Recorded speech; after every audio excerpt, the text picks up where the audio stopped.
After an indecent yet exquisite episode 1, the overlaid age conveyed by and by with its subsequent episode, however this time with a wind. I realized that Turner would be back one day, yet I didn't anticipate that she should get back with such magnificence. I need to discuss the primary storylines of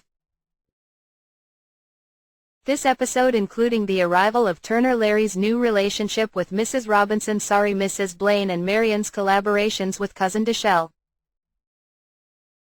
How about we go? The episode began with a scene that makes it very difficult for me to can't stand George. He won over be an extraordinary dad when he guaranteed he would ensure Gladys weds somebody subsequent to experiencing passionate feelings for somebody at his social standing. This was not the way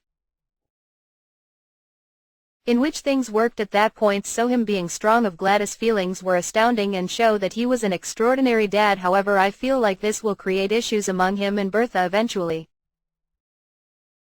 Bertha will most likely not, presumably, yet without a doubt will need somebody rich and high status for Gladys. What's more, in the event that Gladys isn't enamored with the individual Bertha finds, this will bring about a conflict between the couple, assuming George stays true to his obligation to her. He took the loss very well. I really partake in his scenes substantially more in the subsequent season.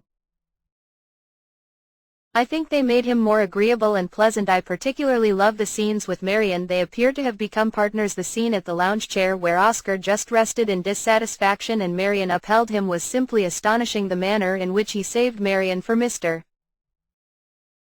Morgan at the competition was additionally extraordinary. A greater amount of this, please. Talking about Marian, it ended up being very clear how Julian Colleagues is anticipating doing her storyline. Dashiell is a pleasant person cherished by everybody, all things considered, essentially contrasted with somebody like Mr. Morgan, who was an alcoholic shitshow. Marian will think Deshelle is a hero for marriage, yet in the end she will understand her heart isn't exactly in it. From the manner in which they look at one another, I actually think Mary is uninterested in Larry. However, we'll understand that a lot later, perhaps at the last episode of the time, so the cousins will keep pursuing each other for some time. This carries me to Larry and his new old flame. I don't have any idea, however, something about Mrs. Blaine didn't seem right to me. She seemed too interested in Larry. Does that make sense? I get that she was with an old man for a husband and she was probably thirsty for something new, but she rushed things from the beginning. Nevertheless, I like the storyline, for it gives him an edge and makes it more interesting to watch. McAllister wanted to bring Mrs. Blaine and Larry together to have a leverage against Bertha while she is about to win the opera war, because so far Mr. McAllister appeared to have played both sides. He admitted it himself. So one part of me thinks he will be aware of this scandalous relationship between Larry and Mrs. Blaine and will use that against Bertha in the future. Finally, this storyline I have been waiting for, to be completely honest with you. When McAllister talked about a young ambitious woman marrying someone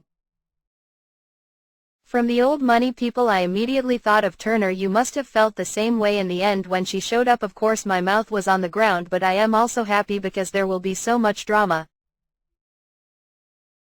First of all, Bertha needs Turner's help in the opera war. Will Bertha be prideless enough to ask for her former mate's help? I think she has to. Second of all, the whole George and Turner storyline makes this 10 times more interesting. George never told Bertha about Turner's attempts to sleep with him. He even asked Bertha to write a good reference for Turner. This has to come up in one way or another. We as the audience know that nothing happened between them, but Bertha doesn't, and she will be raging once she finds out. I know Bertha and George's love for each other seem quite strong, especially hearing Bertha say "I will do anything for you" was pretty amazing, but that doesn't mean their relationship can't take a blow. I read an interview given by Carrie Coon and she said this season would focus on problems in George and Bertha's marriage.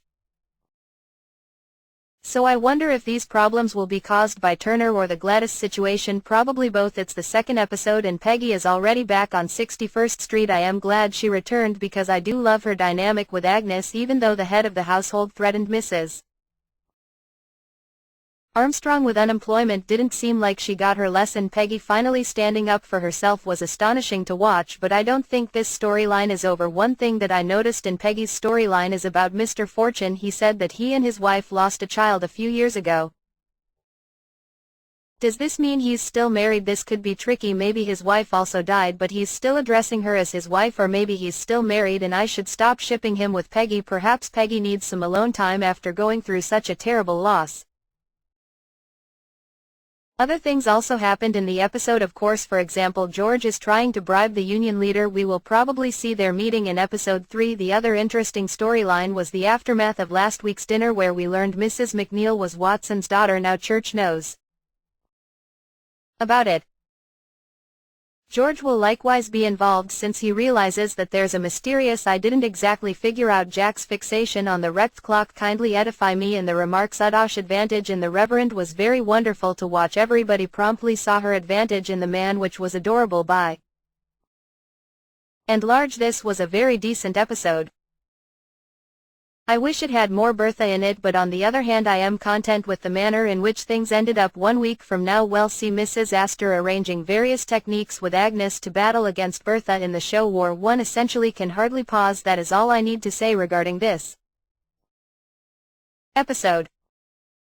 I will do one more video to discuss what's to come in the 3rd episode. You can buy into my feed to watch that video. Tell me your contemplations about the episode in the remarks underneath, and see you soon.